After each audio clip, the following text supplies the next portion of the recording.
Halo, selamat siang Bapak, Ibu, dan rekan-rekan mahasiswa. Perkenalkan, nama saya Teresia Astika Pramudita dari instansi Universitas Sanata Dharma. Pada kesempatan kali ini, saya akan mempresentasikan sebuah topik dengan judul Perkiraan Jumlah Tenaga Kerja di Perusahaan Facebook. Di sini, saya akan membahas 4-5 permasalahan atau kasus terkait topik tersebut. Nah, untuk selengkapnya, silahkan disimak video berikut ini.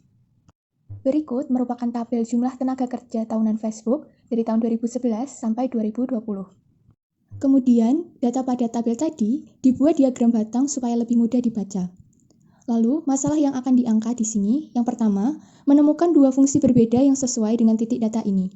Juga melakukan beberapa bentuk analisis kesalahan yang sesuai. Selanjutnya, menentukan kecocokan kurva terbaik untuk data yang ada. Kemudian, menentukan perkiraan jumlah tenaga kerja pada tahun 2021, 2025, dan 2030. Dan yang terakhir, membuat kesimpulan perkiraan jumlah tenaga kerja tahunan Facebook di masa depan. Selanjutnya adalah pemodelan dan penyelesaian dengan GeoGebra. Untuk permasalahan pertama, yaitu melakukan analisis data. Pertama-tama, peneliti akan memasukkan isi data tabel ke dalam spreadsheet, kemudian peneliti mengkonstruksi scatter plot, yaitu dengan memblok datanya, kemudian klik create, lalu klik list of points. Nanti akan didapatkan L1. Kemudian di sini peneliti menambahkan label untuk memberikan keterangan pada grafik. Nah, hasilnya akan seperti ini. Selanjutnya, untuk menentukan garis regresinya, di sini peneliti menggunakan 3 fungsi yang berbeda untuk dianalisis, yaitu fungsi growth, fungsi polinom berderajat 4, dan fungsi polinom berderajat 5. Untuk menentukan garis regresi dengan fungsi growth, yaitu dengan mengetikkan fit growth L1 pada jendela aljabar.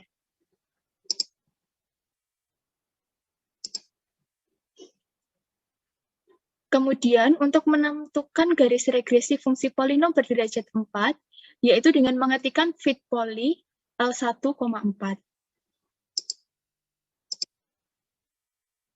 Dan untuk menentukan garis regresi fungsi polinom berderajat 5, yaitu dengan mengetikkan fit poly L1,5.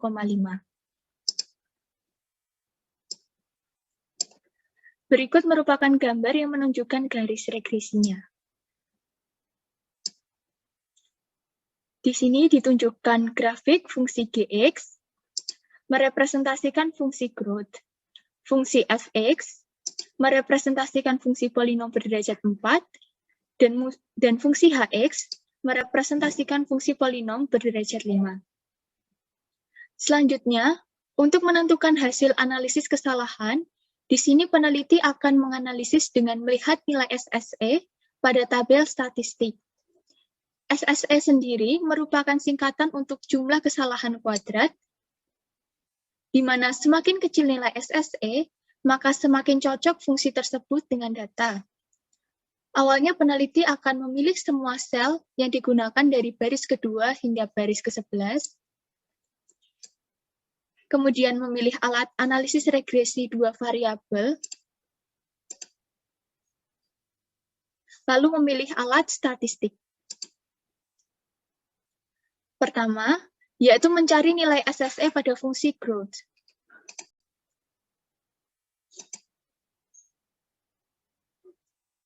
Didapatkan nilainya adalah 34,9575.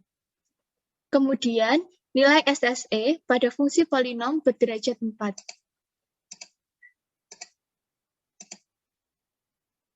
Didapatkan nilainya 2,6737. Dan terakhir, nilai SSE pada fungsi polinom berderajat 5 didapatkan nilainya 2,6793. Hasil analisis kesalahan yang peneliti peroleh, yaitu setelah peneliti membandingkan nilai SSE pada ketiga fungsi tersebut, didapatkan bahwa fungsi polinomial yang memiliki nilai SSE yang lebih kecil. Sehingga didapatkan dua fungsi yang mendekati titik data, yaitu fungsi polinom berderajat 4 dan fungsi polinom berderajat 5. Setelah menemukan dua fungsi yang sesuai dengan titik data, selanjutnya peneliti akan menentukan model yang paling sesuai dengan data. Untuk menentukan model yang sesuai dengan data, peneliti akan membandingkan lagi antara fungsi polinom berderajat 4 dan fungsi polinom berderajat 5. Maka di sini kita akan meng-hide fungsi growth-nya saja. Sekilas nampak serupa antara grafik polinom berderajat 4 dan grafik polinom berderajat 5. Namun, setelah diperbesar dan juga telah melakukan analisis kesalahan yang sesuai dari nilai SSE tadi, peneliti menduga bahwa grafik fungsi dengan polinom berderajat 4 yang memiliki kecocokan lebih baik dengan data. Fungsi polinom berderajat 4 lah yang memiliki nilai SSE yang lebih kecil dengan selisih yang sangat tipis, yaitu 0,0056.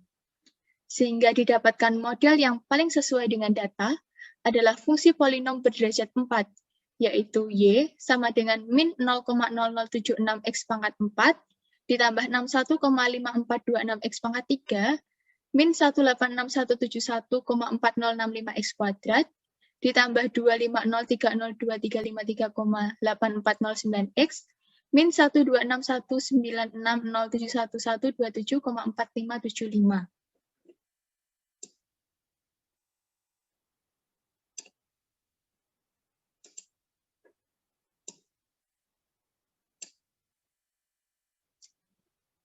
Untuk selanjutnya, peneliti akan menentukan perkiraan jumlah tenaga kerja pada tahun 2021, tahun 2025, dan tahun 2030 dengan menggunakan grafik fungsi polinom berderajat 4. Yang pertama, memperkirakan jumlah tenaga kerja tahun 2021.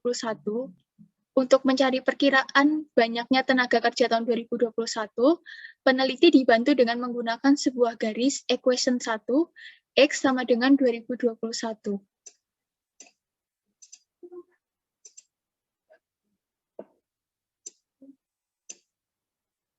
Selanjutnya, peneliti mencari perpotongan antara garis regresi fx dengan garis bantu equation 1.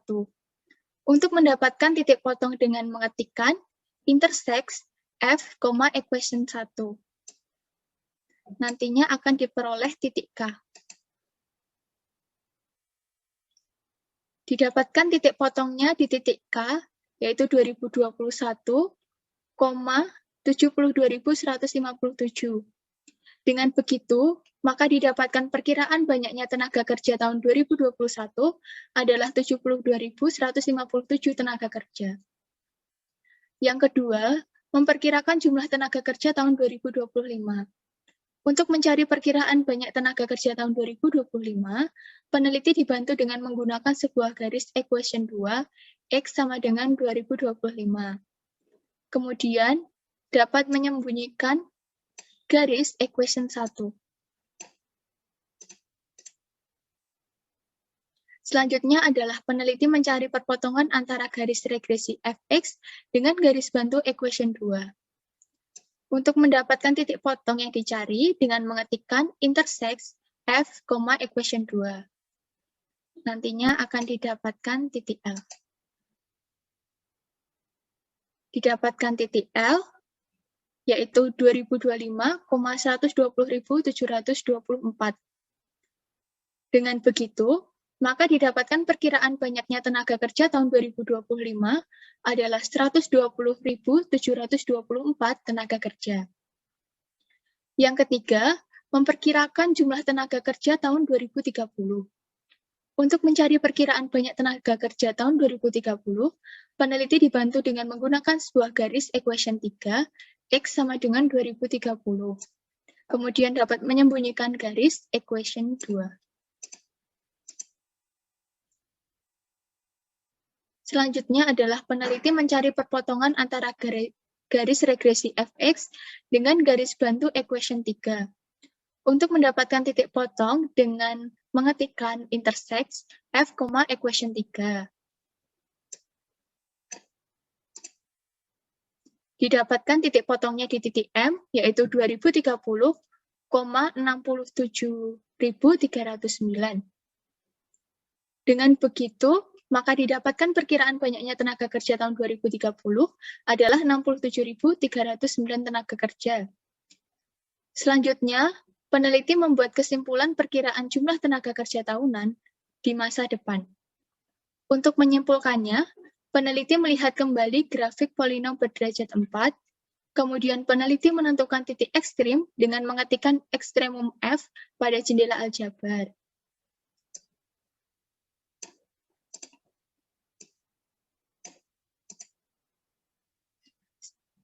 Nantinya akan didapatkan titik N. Setelah melihat grafik ini, dapat diperkirakan bahwa jumlah tenaga kerja di Facebook akan terus meningkat hingga puncaknya tahun 2026. Namun, jumlah tenaga kerja di Facebook diperkirakan juga akan menurun setelah melewati tahun tersebut. Ternyata setelah diplot, dapat dilihat bahwa pada grafik akan berpotongan dengan sumbu X di antara tahun 2030 dan 2032, yang mana artinya kondisi ini menunjukkan bahwa perusahaan dalam keadaan tidak memiliki tenaga kerja. Sehingga peneliti dapat menyimpulkan karena jumlah tenaga kerja di Facebook mengalami penurunan terus setelah tahun 2026, yang berarti memiliki kemungkinan bahwa perusahaan Facebook akan mengalami kebangkrutan di masa yang akan datang. Kesimpulan dari pengerjaan proyek ini yaitu diperoleh dua fungsi yang paling mendekati data. Yang pertama adalah fungsi polinom berderajat 4, dan yang kedua adalah fungsi polinom berderajat 5. Kemudian, setelah membandingkan nilai SSE pada kedua fungsi tersebut, didapatkan bahwa fungsi dengan garis regresi polinomial berderajat 4 lah yang memiliki nilai SSE yang lebih kecil, dengan selisih yang sangat tipis yaitu 0,0056. Sehingga, fungsi dengan polinom berderajat 4 memiliki kecocokan lebih baik dengan data. Dengan begitu, maka model yang sesuai dengan data adalah fungsi dengan polinom berderajat 4, yaitu Y sama dengan min 0,0076 X pangkat 4 ditambah 61,5426 X pangkat 3 min 186171405 X kuadrat ditambah 250302353,8409 X min 1261960071127,4575. Selanjutnya, diperkirakan banyaknya tenaga kerja pada tahun 2021 adalah 72.157 tenaga kerja, tahun 2025 adalah 120.724 tenaga kerja, dan tahun 2030 adalah 67.309 tenaga kerja. Dan terakhir, diperkirakan perusahaan Facebook akan mengalami peningkatan jumlah tenaga kerja hingga tahun 2026. Namun, diperkirakan juga akan mengalami penurunan setelah melewati tahun tersebut. Sehingga peneliti dapat menyimpulkan, karena jumlah tenaga kerja di Facebook mengalami penurunan terus setelah tahun 2026, berarti perusahaan memiliki kemungkinan akan mengalami kebangkrutan di masa yang akan datang. Peneliti menyadari bahwa adanya kekurangan dalam penulisan artikel ini. Seperti halnya, peneliti tidak memperhatikan beberapa faktor dan berbagai kemungkinan yang dapat mempengaruhi dalam penelitian. Saran yang dapat peneliti berikan adalah, dalam penelitian selanjutnya, peneliti bisa mencari tahu apakah grafik yang telah peneliti buat ini sudah paling fit, ataukah mungkin ada grafik fungsi lain yang lebih sesuai. Peneliti juga menyarankan untuk penelitian selanjutnya dapat mempertimbangkan pengaruh-pengaruh yang akan mempengaruhi grafik dengan lebih detail, misalnya saja dari segi pengaruh finansial, pengaruh daya saing, dan lain sebagainya. Dan untuk lebih baiknya, mungkin bisa dilakukan dengan pemodelan persamaan diferensial. Sekian presentasi yang dapat saya sampaikan. Ada kurang lebihnya, saya ucapkan terima kasih.